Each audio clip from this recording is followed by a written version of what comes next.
ایک مرتبہ جرمنی جانا ہوا، شہر کا نام میں ارادتاً نہیں بتاؤں گا، تو وہاں ایک مرتبہ اس عاجز نے کچھ اللہ کی مدد، اللہ کی نصرت کے متعلق بیان کیا۔ بعد میں کھانے کا وقت آ گیا تو کھانے پہ ایک پاکستانی انجینئر صاحب ملے جو وہاں کافی عرصہ سے سیٹلڈ تھے۔ مجھے کہنے لگے جی میں آپ سے ایک بات عرض کروں۔ میں نے کہا کیا؟ کہنے لگے اللہ تعالیٰ مولویوں کی بڑی فیور کرتے ہیں۔ میں نے کہا بات تو سچ ہے۔ اب چونکہ کھانا کھا رہے تھے پھر وہ کھانا کھانے لگے، پھر کچھ دیر کے بعد کہنے لگے جی اللہ تعالیٰ مولویوں کی بڑی فیور کرتے ہیں۔ اب میں نے دیکھو ظاہر میں کہ وہ تو بے شک نہ داڑھی تھی نہ کچھ تھا، ایک عام جیسے انجینئر کی زندگی ہوتی ہے، ایک خوبصورت نوجوان تھا عام زندگی گزارنے والا۔ جب کھانا ختم ہونے لگا نا تو پھر ذرا میرے وہ قریب ہو کے بیٹھ گیا، پھر کہتا ہے جی اللہ تعالیٰ مولویوں کی بڑی فیور کر۔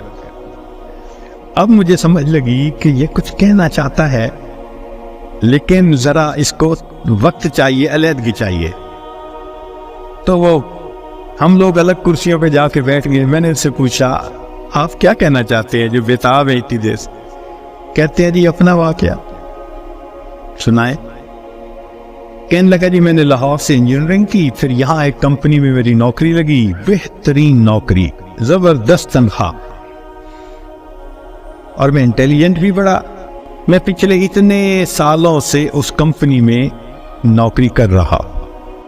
ہمارے دفتر میں یہاں کے ماحول کے مطابق مرد بھی انجینئر ہیں، لڑکیاں بھی انجینئر ہیں۔ تو ایک لڑکی انجینئر جرمنی کی، وہ ہماری کولیگ تھی، اتنی خوبصورت تھی کہ دیکھ کے بندہ سوچتا تھا کہ اللہ نے ایسی بھی مخلوق پیدا کی ہے، اور اس کے ساتھ ساتھ اتنی ذہین اور اتنے اچھے اخلاق والی کہ دفتر کے جتنے جوان لڑکے تھے ہر ایک وش کرتا تھا کہ میرے ساتھ اس کا تعلق جڑ جائے۔ جرمن بھی اسی کوشش میں لگے ہوئے تھے، دوسرے بھی کسی کوشش میں، مگر اس کی زندگی بڑی کلین نظر آتی تھی۔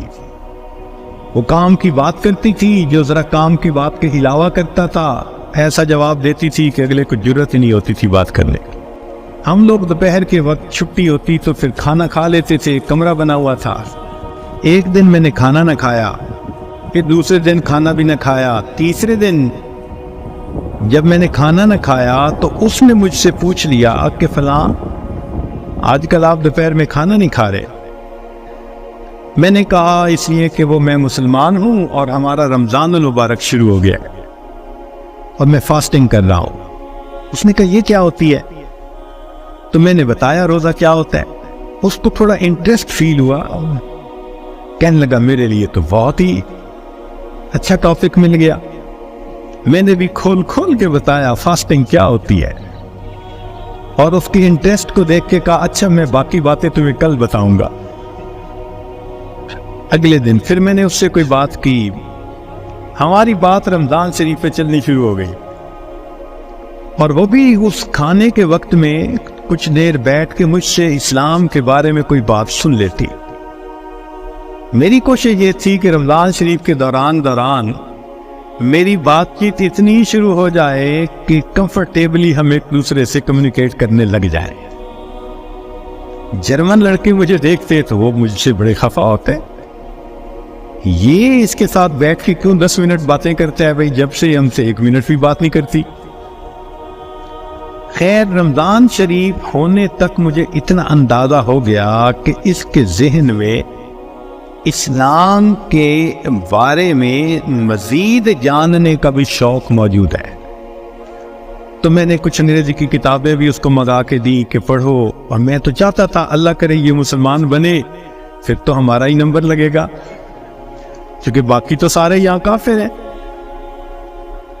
بڑی میری کوشش تھی اور میں بڑے خلوص سے کوشش کر رہا تھا یہ مسلمان بن جائے۔ اللہ کی شان کہ جو باتیں میں بتا سکتا تھا میں نے بتائیں، اور کچھ باتیں اس کو میں نے کہا کہ بھئی تمہارے قریب اگر کوئی مسجد ہے وہاں عالم ہے تو ان سے کوسچن پوچھ لو۔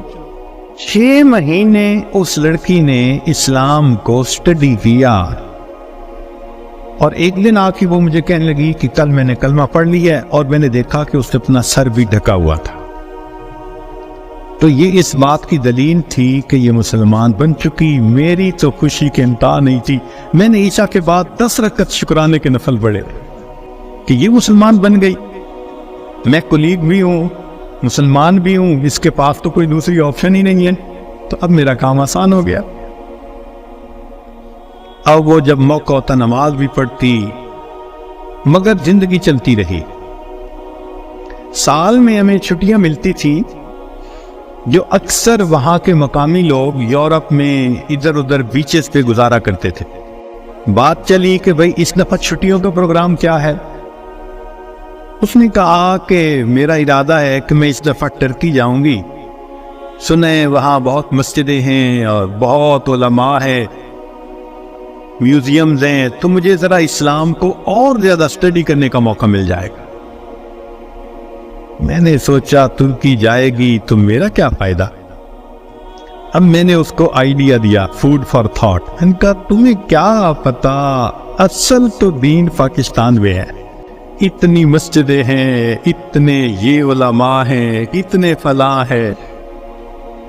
اب میں نے ایسی سہانی سٹوری اس کو سنائی کہ اس کو لگا کہ اگر مجھے دین سمجھنا ہے تو شاید وہاں انفارمیشن زیادہ مل سکیں گی۔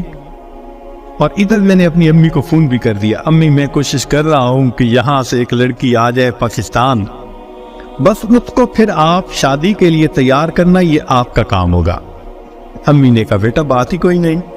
میری بہن ایک ایم اے انگلش تھی، ایک ایم اے اکنامکس تھی، بہنوں نے بھی کہا تو ایک دفعہ لے آؤ اس کو، ہم اس کو تیار کر لیں گے، مسئلہ ہی کوئی نہیں۔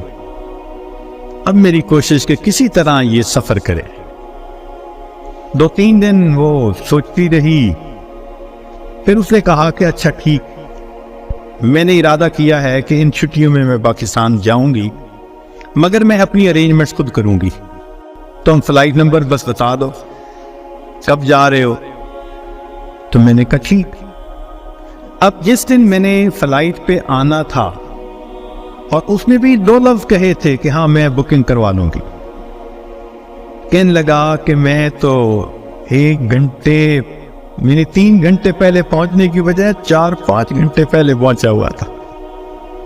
جلدی سے چیک ان کروا کے اب میں تلاش کر رہا تھا کہ کب آئے۔ خیر اس کو آنے میں کچھ دیر ہو گئی، مگر میں نے دیکھا کہ وہ آ گئی تو میں بڑا مطمئن ہو گیا، اب یہ پاکستان آ رہی ہے۔ خیر جب پاکستان اترے تو میرے گھر والے رشتہ دار سب مجھے ریسیو کرنے آئے ہوئے تھے، تو گھر کی عورتیں اس کو بھی ملی۔ اس نے کہا کہ دیکھو میں نے ہوٹل کی بکنگ کروائی ہوئی ہے اور میں اس وقت تھکی ہوئی ہوں سفر کر کے، تو میں سیدھا ہوٹل میں جاؤں گی، اور کل جب میں کسی وقت فریش ہوں گی نا تو عورتوں کو کہا کہ تم ہوٹل آ جانا، میں تم سے ڈسکس کر لوں گی کہ مجھے کہاں انفارمیشن مل سکتی ہے۔ میری بہنیں اس کو دیکھ کے تو حیران ہو گئی، اور انہوں نے شادی کی ڈیٹ اور پلاننگ وہ بھی شروع کر دی۔ اگلے دن میری امی گئی اور اس کو کہا کہ بھائی آپ ہوٹل میں کیوں رہتی ہو، ہمارے گھر میں آؤ۔ اس نے کہا میں ذرا یہاں کمفرٹیبل ہوں۔ امی نے کہا چلو کھانا کھانے ہی آ جاؤ۔ اس نے کہا ٹھیک، تو وہ ایک وقت کھانے کے لیے گھر امی کے ساتھ آ گئی۔ ہمارا گھر ڈیفینس کے اندر اتنا بڑا بہترین محل نما گھر تھا، اور بزنس تھا ہمارا کار ڈیلرشپ تھی۔ اب جو کار ڈیلر ہو وہ تو کروڑوں پتی ہوتا ہے۔ چھوٹا بھائی میرا مجھ سے بھی زیادہ خوبصورت نوجوان۔ خیر میری بہنوں نے بڑی کوشش کی کہ بھائی کسی طرح وہ ہاں کر دے کہ میرے ساتھ اس کی شادی سے وہ راضی ہے، مگر وہ خاموش جاتی، وہ ہاں نہیں کرتی تھی۔ پریشانی ہونے لگ گئی، دن گزر رہے اور ہاں نہیں کر رہی ہے۔ تو کہنے لگے کہ ایک دن جو ہے امی نے کہا کہ بیٹا اگر تم سے وہ راضی نہیں تو تمہارا چھوٹا بھائی بھی تو ہے، ہم اس کی آپشن دے دیتے ہیں۔ میں نے کہا ٹھیک ہے کوئی بات نہیں۔ امی نے چھوٹے بھائی کی آپشن دے دی، وہ سن کے پھر چپ ہو گئی۔ حتیٰ کہ آدھے سے زیادہ دن گزر گئے، فرض کرو 20 دن اسے رہنا تھا تو 10-12 دن گزر گئے۔ اب امی کو ذرا فکر ہونے لگ گئی کہ یہ نہیں مانے گی، ہم پریشان بھی تھے۔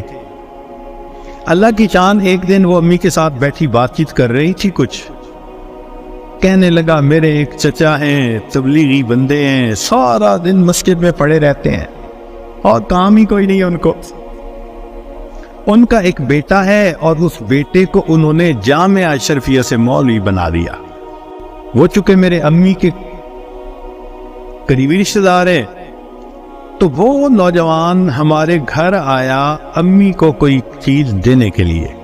تو اس لڑکی کی ذرا دور سے نظر پڑ گئی کہ ایک بندہ ہے، داڑھی والا بھی ہے، ٹوپی بھی ہے اور وضاقتہ بھی دینی ہے۔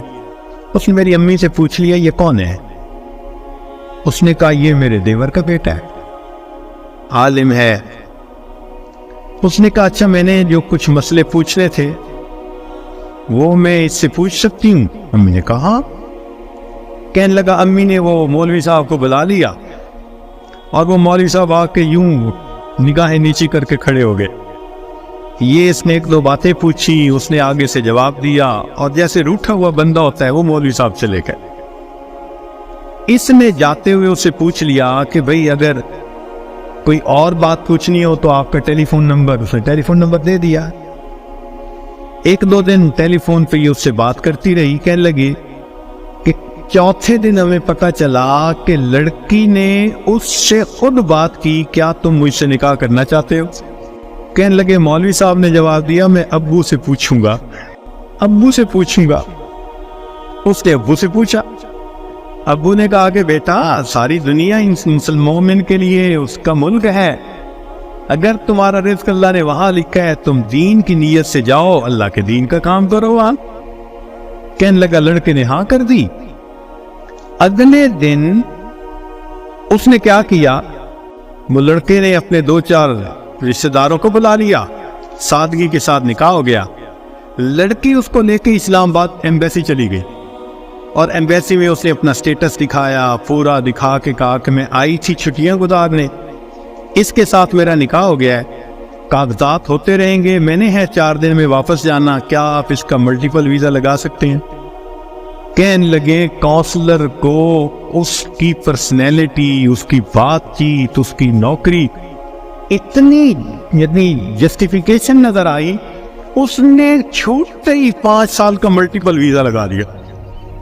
کہنے لگا چھٹیاں ختم ہونی تھی، وہ لڑکی اپنے وہ جو مولوی صاحب خاوند تھے ان کے ساتھ چلی گئی، محنت میں نے کی، اللہ نے فیور مولوی کی کر دی۔ وَهُوَ يَتَوَلَّى الصَّالِحِينَ، وہ اللہ نیکوکاروں کا سرپرست ہے۔